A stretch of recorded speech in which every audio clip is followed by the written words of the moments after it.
വേദി അവതരിപ്പിക്കുന്ന നാടകത്തിലേക്ക് എല്ലാവരെയും ആദരപൂർവ്വം സ്വാഗതം ചെയ്യുന്നു. നമുക്കറിയാം, മുൻകാലങ്ങളിൽ നമ്മുടെ ഈ വായനശാലയുടെ അങ്കണത്തിൽ നമ്മുടെ നാട്ടുകാർ മനോഹരങ്ങളായ ധാരാളം നാടകങ്ങൾ അവതരിപ്പിച്ചിട്ടുണ്ട്. അതെല്ലാം നമ്മൾ ആവേശപൂർവ്വം ആസ്വദിച്ചിട്ടുമുണ്ട്. അതിൽ അഭിനയിക്കുകയും പിന്നണിയിൽ പ്രവർത്തിക്കുകയും ചെയ്ത ധാരാളം വ്യക്തികളുമുണ്ട്. ജീവിച്ചിരിക്കുന്നവരും മൺമറഞ്ഞവരും ആയ എല്ലാവരെയും ആദരപൂർവ്വം ഈ അവസരത്തിൽ സ്മരിക്കുന്നു. കലക്കോടിന്റെ ചരിത്രത്തിൽ നമ്മുടെ നാട്ടിലെ വനിതകൾ മാത്രം അവതരിപ്പിക്കുന്ന ആദ്യ നാടകമാണിത്. ഇതൊരു പുതിയ കാൽവയ്പാണ്. ഇതിൽ തെറ്റുകുറ്റങ്ങൾ ഉണ്ടാകാം. അവയെല്ലാം സദയം ക്ഷമിക്കണമെന്ന് താഴ്മയായി അപേക്ഷിക്കുന്നു. ഞങ്ങൾ ആരംഭിക്കട്ടെ. ആസ്വദിച്ചാലും ആശീർവദിച്ചാലും. നാടകം ചങ്ങലയ്ക്കും ഭ്രാന്ത്. മൂലകഥ CL ജോസ്. സംവിധാനം അമ്മിണിയമ്മ ആൻഡ് നസീമ നജീം.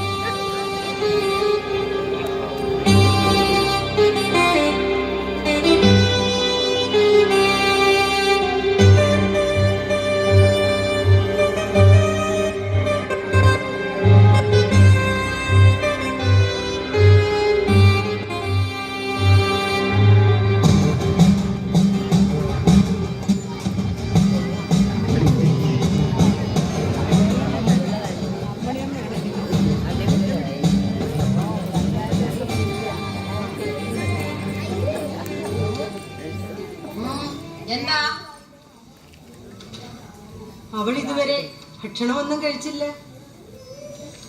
ആര്? ആ ബിന്ദു. ഭക്ഷണം കഴിക്കാത്തത് വിശപ്പില്ലാഞ്ഞിട്ടാവും. അവൾ വല്ലാതെ കരയുകയാണ് സാർ. മെന്റൽ ഹോസ്പിറ്റലിലെ രോഗികൾ ചിലപ്പോ കരയും, ചിലപ്പോ ചിരിക്കും. അതാ രോഗത്തിന്റെ സ്വഭാവമാണ്. അവർക്ക് തുടർച്ചയായി കരയാനാവും തോന്നുന്നത്. കരയട്ടെ. അവൾക്കേറ്റ മുറിവ്, ആ വേദന. വേദന എവിടെയായിരുന്നു നിങ്ങളൊക്കെ? അറ്റൻഡറും നഴ്സും ഒക്കെ ചത്തവണ ഇങ്ങനെ കിടന്നാൽ ഇതല്ല, ഇതിനപ്പുറവും സംഭവിക്കും. സംഭവിച്ചത് എനിക്കൊന്നും കേൾക്കണ്ട. നഴ്സിന്റെ ഡ്യൂട്ടി ചെയ്താൽ മതി. ഭാരിച്ച കാര്യങ്ങളൊന്നും അന്വേഷിക്കണ്ട.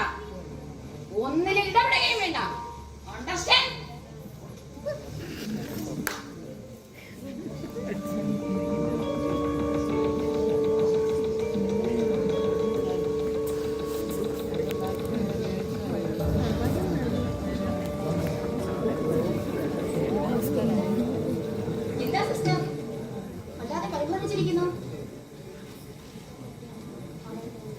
അവൾ രാവിലെ മുതൽ കുനുകൂടി ഇരിപ്പാണ്.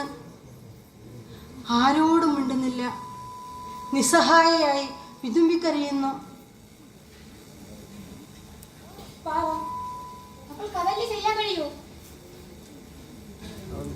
അവൾ രാവിലെ മുതൽ ഭക്ഷണമൊന്നും കഴിച്ചിട്ടില്ല.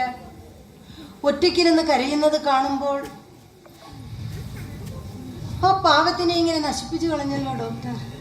സെല്ലിൽ കിടന്ന അവളെ ഇത്രയും ക്രൂരമായി നമ്മളെ സ്ത്രീകളല്ലേ കണ്ടു നിൽക്കാൻ കഴിയുന്നില്ല.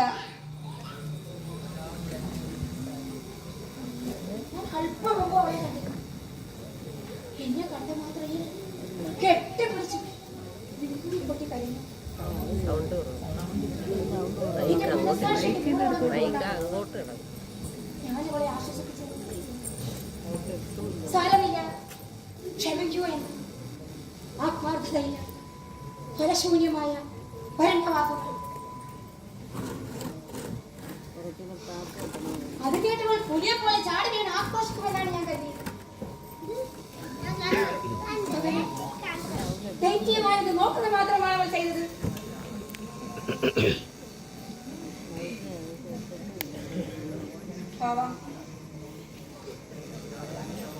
ഇവിടുത്തെ ട്രീറ്റ്മെന്റ് തുടങ്ങിയിട്ടുണ്ട്.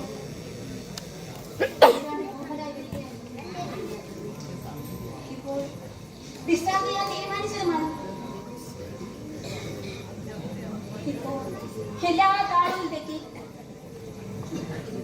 ഇനി വീണ്ടും പഴയതുപോലെ വൈലന്റായി തീരുമോ എന്നാണ് എന്റെ ഭയം.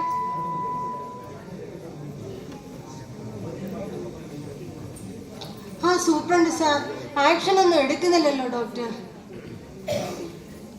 അതെ, അധികാരികളാണ് എന്തെങ്കിലും ചെയ്യേണ്ടത്. ഇവിടെ ചാർജ് എടുത്തിട്ട് മാസങ്ങൾ മാത്രമായി എനിക്ക് ഇതെല്ലാം കാണുമ്പോ ഉള്ളിൽ രോഷം കൊള്ളാൻ മാത്രമേ കഴിയുന്നുള്ളൂ. ആ വാർഡൻ വാസുവിനെ വേണ്ട വിധം ചോദ്യം ചെയ്താൽ സത്യം പുറത്തു കൊണ്ടുവരാമെന്നാണ് മേഡ്രൻ രഹസ്യമായി പറഞ്ഞത്. പക്ഷേ എനിക്കതിനുള്ള അധികാരമില്ലല്ലോ. എന്താണെന്നറിയില്ല, ആ സൂപ്രണ്ട് സാറിനെ വാസുവിനോടൊരു പ്രത്യേക മമതയാണ്. വാസു ഇന്ന് 2 വട്ടം അദ്ദേഹത്തെ വന്ന് കണ്ടിരുന്നു.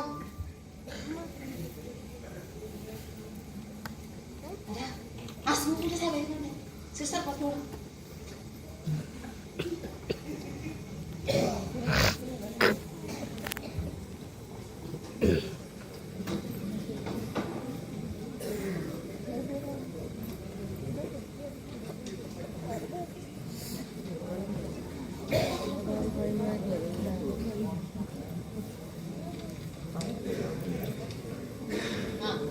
ഡോക്ടർ ഇവിടെ ഉണ്ടായിരുന്നോ? അതെ, ഈവനിംഗ് റൗണ്ട്സിന് സമയമായില്ലേ? സമയമാകുന്നതേ ഉള്ളൂ.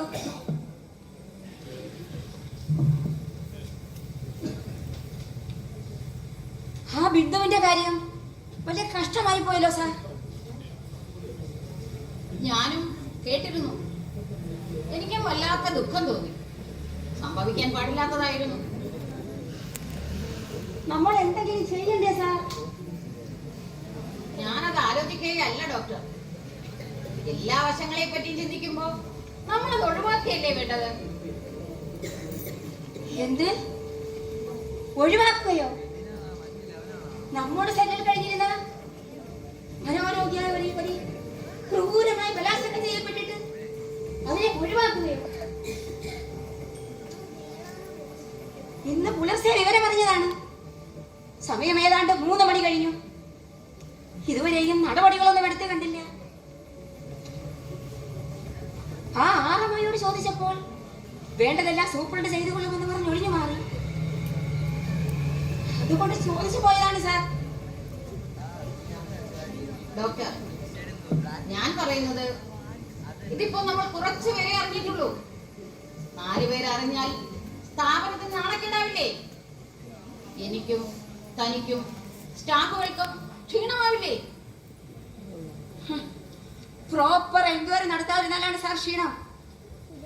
നമ്മുടെ സെല്ലിൽ നടന്ന ഈ ഹീനകൃത്യത്തെ ഒരു കുറ്റമായി കാണാതെ അത് മറച്ചു വെക്കാൻ ശ്രമിക്കുന്നതാണ് അതിലും വലിയ കുറ്റം. എന്നെ കുറ്റവാളിയാക്കാനാണോ ശ്രമം? എന്ന് ഞാൻ പറഞ്ഞില്ല. നമ്മുടെ സംരക്ഷണയിൽ കഴിഞ്ഞിരുന്ന ഒരു യുവതി ക്രൂരമായി പീഡിപ്പിക്കപ്പെട്ടിട്ട് അതിനെക്കുറിച്ച് അന്വേഷിക്കണ്ട എന്ന് പറയുന്നതിലെ ലോജിക്കാണ് എനിക്ക് മനസ്സിലാകാത്തത്. ഡോക്ടർ, നിങ്ങളൊക്കെ ചെറുപ്പമാണ്. ഇതിന് ചില മനഃശാസ്ത്ര വശങ്ങളൊക്കെ ഉണ്ട്. ആദ്യം സംഭവിച്ചത് എന്താണെന്ന് ആ കുട്ടിയുടെ ഭർത്താവിനോട് ഖേദപൂർവ്വം അറിയിക്കണം. അദ്ദേഹത്തിന്റെ കൂടി സമ്മതം ഉണ്ടെങ്കിൽ അല്ലേ നമുക്ക് അന്വേഷിക്കാനാവൂ. അപ്പോ അതുവരെ അന്വേഷണമൊന്നും വേണ്ടെന്നോ? നമ്മുടെ സെല്ലിൽ നടന്ന ഈ ഹീനകൃത്യം ഭവനഭേദനവും കവർച്ചയും പോലെ ഒന്നല്ലേ? അത് ആര്, എന്ത്, എങ്ങനെയെന്നറിയാൻ സാറിനും ആഗ്രഹമില്ലേ? അതോ സാറിന് ആളെ അറിയുമോ? ഞാനെങ്ങനെ അറിയാനാ? അതറിയാൻ സാറിന് ചുമതലയുണ്ട്. ഇന്നലെ രാത്രി സ്ത്രീകളുടെ വാർഡിൽ പുരുഷന്മാർ എങ്ങനെ പ്രവേശിച്ചു? അവർ നമ്മുടെ സ്റ്റാഫിൽപ്പെട്ടവരാണോ? ഏയ്, നമ്മുടെ സ്റ്റാഫൊന്നും അത് ചെയ്യാൻ ധൈര്യപ്പെടില്ല. അവരല്ലെങ്കിൽ പിന്നെ ആര്? അതും അന്വേഷിക്കേണ്ടതല്ലേ? അല്ല, അവർക്ക് സെൽ തുറക്കാനുള്ള ചാവി എവിടെ നിന്ന് കിട്ടി? ഔട്ട് സൈഡിൽ നിന്നും മതിൽ ചാടിക്കടന്നു വന്ന വല്ല റൗഡികളുമാണെങ്കിലോ, കള്ളത്താക്കോൽ ഉപയോഗിച്ച് സെൽ തുറന്നതാണെങ്കിലോ? അതും അന്വേഷിക്കേണ്ടതല്ലേ? ഇനിയും രാത്രി കാലങ്ങളിൽ സ്ത്രീകളുടെ വാർഡിൽ ഇത് ആവർത്തിച്ചാലോ? ഞാനിതെല്ലാം പറയുന്നത് സാറിന്റെ കൂടെ തന്നെ കരുതിയാണ്. ശരി, നല്ല സജഷനാണ്. ഞാനത് ആലോചിച്ച് വേണ്ടത് ചെയ്യാം. ഇന്ന് 4 മണിക്ക് എനിക്കൊരു മീറ്റിംഗ് ഉണ്ട്. ഞാനത് പറഞ്ഞിരുന്നില്ലേ ഒരു സെമിനാറിന്റെ കാര്യം. ആരപ്പോ ഉച്ചയ്ക്ക് ശേഷം ലീവ് പറഞ്ഞിട്ടുണ്ട്. ഞാനതുകൊണ്ട് പോയിട്ട് വേഗം മടങ്ങി വരാം.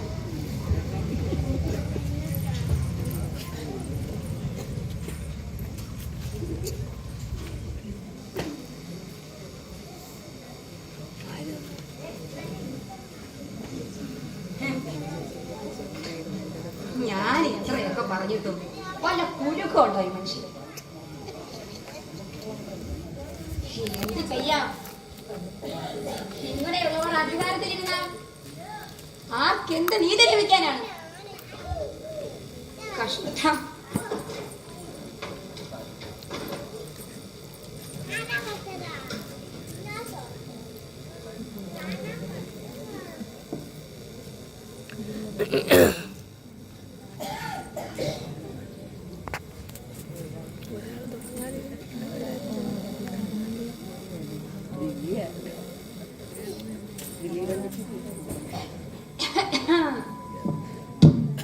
അല്ല, ഇതാരിത്? നന്ദനോ? എത്ര നാളായടോ ഒന്ന് കണ്ടിട്ട്? ആയിക്കോട്ടെ ആയിക്കോട്ടെ. ഇവിടെ കയറി വരുമ്പോൾ മാത്രം സ്വീകരിച്ചത് കൊണ്ട് എന്താണോ കാര്യം?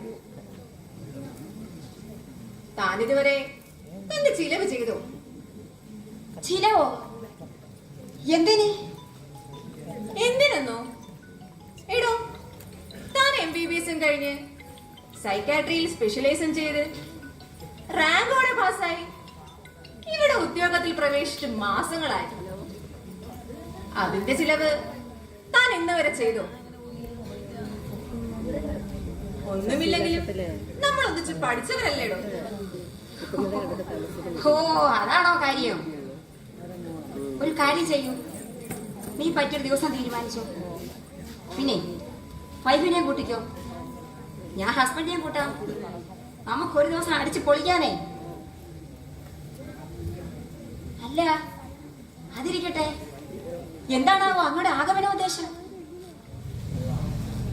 ഏടോ ഡോക്ടറെ, എന്തെങ്കിലും ഒരു കാര്യമില്ലാതെ ഒരു പത്രപ്രവർത്തകൻ ഇവിടെ വരുമോ? ഞാൻ വളരെ രഹസ്യമായി തന്നോടൊരു കാര്യം ചോദിക്കട്ടെ.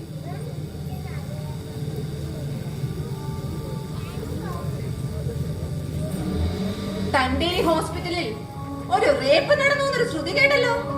റേപ്പോ? എന്തായില്ലേ? നിന്നോട് ഞാൻ പറഞ്ഞു. പറഞ്ഞത് ആരുമാവട്ടെ, അറിഞ്ഞ കാര്യം ശരിയാണോ? ഇതെങ്ങനെ നിന്റെ ചെവിയിലെത്തി? അപ്പോൾ കേട്ടത് സത്യമാണ്. എടോ നന്ദ, ഞാനൊരു സത്യം പറയട്ടെ.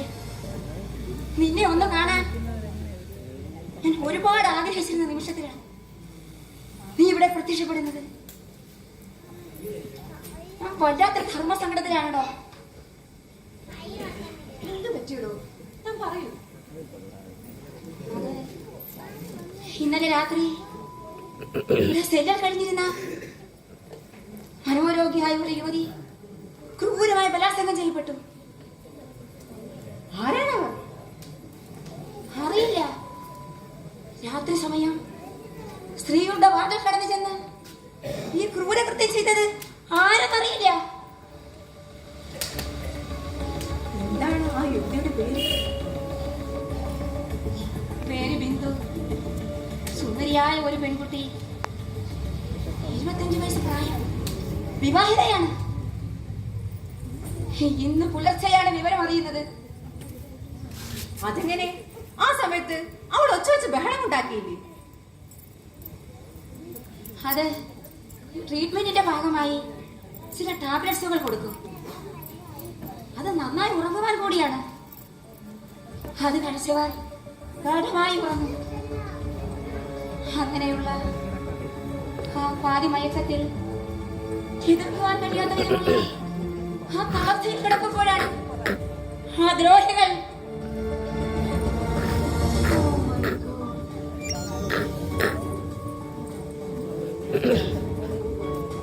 ഫീമെയിൽ വാർഡിന്റെ ചുമതലയുള്ള അറ്റന്തറ ചോദ്യം ചെയ്തപ്പോൾ ആ സ്ത്രീ പറഞ്ഞത് വാർഡിന്റെയും സെല്ലിന്റെയും ചാവികൾ അവർ ഉറങ്ങും പോലെ വെളുക്കത്തിൽ സൂക്ഷിക്കുമെന്നാണ്.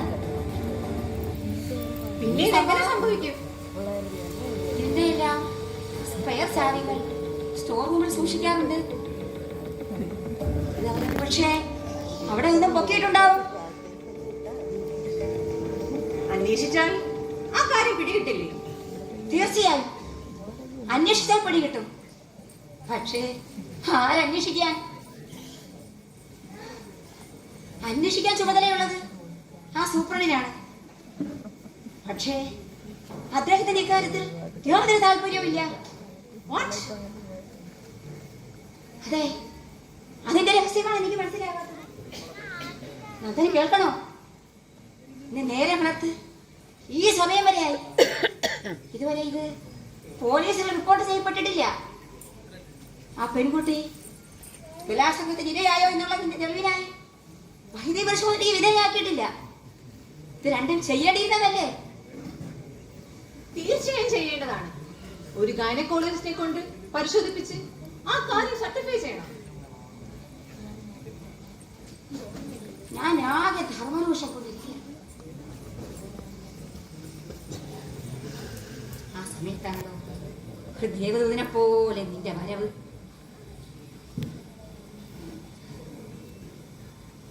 താൻ വിഷമിക്കണ്ട, ഇത് ഞാൻ അതിൻ്റെതായ ഗൗരവത്തിൽ കൈകാര്യം ചെയ്തോളാം. നാളെ ഇത് ഞങ്ങളുടെ പത്രത്തിലെ ഒരു സെൻസേഷണൽ ന്യൂസായി വരും. ബൈ ദ ബൈ, എനിക്ക് ആ ബിന്ദുവിനെ ഒന്ന് കണ്ട് സംസാരിക്കണമല്ലോ. അതെ, ഈ സമയം ഒരു ഇന്റർവ്യൂ നല്ലതാണ്. പക്ഷേ നീ പോകുന്നത് ബുദ്ധിയല്ല. ഒരു പുരുഷനോടാവുമ്പോൾ അവൾ എല്ലാ കാര്യങ്ങളും തുറന്നു പറഞ്ഞെന്ന് വരില്ല. സാധിക്കുമെങ്കിൽ ഒരു വനിതാ റിപ്പോർട്ടർ സംഘടിപ്പിച്ചെങ്കിൽ നന്നായിരുന്നു. അതെ, വളരെ ശരിയാണ്. ഞങ്ങളുടെ ഒരു സ്റ്റാഫ് റിപ്പോർട്ടർ ഉണ്ട്, Gayathri. A very smart and intelligent girl. നമ്മുടെ ഈ കാര്യത്തിന് പറ്റിയ ആളാണ്. എന്നോടൊപ്പം അവൾ ഇവിടെ വന്നിട്ടുണ്ട്, പുറത്തു നിൽക്കുകയാണ്. ആഹാ, എനിക്ക് കാര്യങ്ങൾ വളരെ എളുപ്പമായല്ലോ. ഒരു സ്ത്രീയോടാവുമ്പോൾ അവൾ എല്ലാ കാര്യങ്ങളും തുറന്നു പറയും. പിന്നെ വേഗം വേണം. 6 മണി കഴിഞ്ഞാൽ ഇവിടെ വിസിറ്റേഴ്സിനെ അനുവദിക്കില്ല. അതുപോലെ പത്രക്കാരാണെന്ന് അറിയരുത്. അത് പിന്നെ ഞങ്ങൾക്കറിയില്ലേ. ശരി, എന്തായാലും ഞാൻ ഈ സമയം ഒട്ടും വൈകിപ്പിക്കുന്നില്ല. ചെന്നിട്ട് ഗായത്രി ഇങ്ങോട്ട് അയക്കാം. പിന്നൊരു കാര്യം, ഞാനിതിന്റെ പിന്നിലുണ്ടെന്നുള്ളതിന്റെ ഒരു സൂചന പോലും വരരുത്. ചങ്ങാതി കത്തിവെക്കല്ലേ? Okay okay.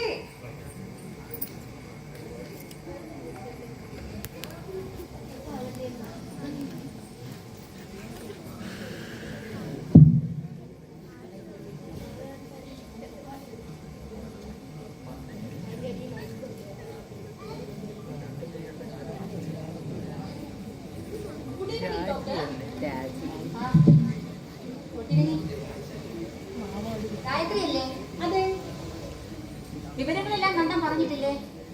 യെസ്, പറഞ്ഞിട്ടുണ്ട്. വളരെ ദുഃഖകരമായ വാർത്തയാണല്ലോ ഡോക്ടർ. നമ്മൾ സ്ത്രീകൾ ഇതിനെതിരെ ശക്തമായി പ്രതികരിച്ചില്ലെങ്കിൽ പിന്നെ ആര് പ്രതികരിക്കാനാണ്? അതെ, ശക്തമായി പ്രതികരിക്കണം. ഇല്ലെങ്കിൽ ഇത്തരം കുറ്റകൃത്യങ്ങൾ വീണ്ടും ആവർത്തിച്ചുകൊണ്ടേയിരിക്കും. സുരക്ഷിത സ്ഥലങ്ങളിൽ കഴിയുന്ന സ്ത്രീകൾക്ക് ഇതാണ് അവസ്ഥയെങ്കിൽ പുറത്തുള്ള സ്ത്രീകളുടെ അവസ്ഥ എന്താകും? ശക്തമായി പ്രതികരിക്കുന്ന സ്ത്രീ സമൂഹം ഉണ്ടെങ്കിൽ മാത്രമേ ഈ സ്ഥിതി മാറൂ. തീർച്ചയായും. എനിക്ക് ആ ബിന്ദുവിനെ ഒന്ന് കാണണമല്ലോ ഡോക്ടർ. Of course sister. സെല്ലിൽ അവൾ തനിച്ചല്ലേ ഡോക്ടർ? എങ്കിൽ മാത്രമേ അവളിൽ നിന്ന് എല്ലാ കാര്യങ്ങളും ചോദിച്ചറിയാൻ കഴിയൂ. അതെ, ബിന്ദു റൂമിൽ തനിച്ചാണ്. ഗായത്രി ധൈര്യമായി ചെന്നോളൂ. ഡോക്ടർ. സിസ്റ്റർ, ഇത് ഗായത്രി പത്രപ്രവർത്തകയാണ്. ആ ബിന്ദുവിന്റെ റൂമൊന്ന് മാറ്റി കൊടുക്കണം. ശരി ഡോക്ടർ. ആരെങ്കിലും ചോദിച്ചാൽ അവളുടെ ബന്ധുവാണെന്ന് പറഞ്ഞാൽ മതി. ഗായത്രി, വേഗം വേണം. സന്ധ്യ കഴിഞ്ഞാൽ ഇവിടെ വിസിറ്റേഴ്സിനെ അനുവദിക്കില്ല. പിന്നൊരു കാര്യം, ഞങ്ങൾ ഇതിന്റെ പിന്നിലുണ്ടെന്നുള്ളതിന്റെ ഒരു സൂചന പോലും വരരുത്. അതിനെ കുറിച്ച് ഓർത്ത് ഡോക്ടർക്ക് യാതൊരു ടെൻഷനും വേണ്ട. ഇതൊക്കെ ഞാൻ വേണ്ട വിധം കൈകാര്യം ചെയ്തോളാം. Okay, thank you doctor. വീണ്ടും കാണാം.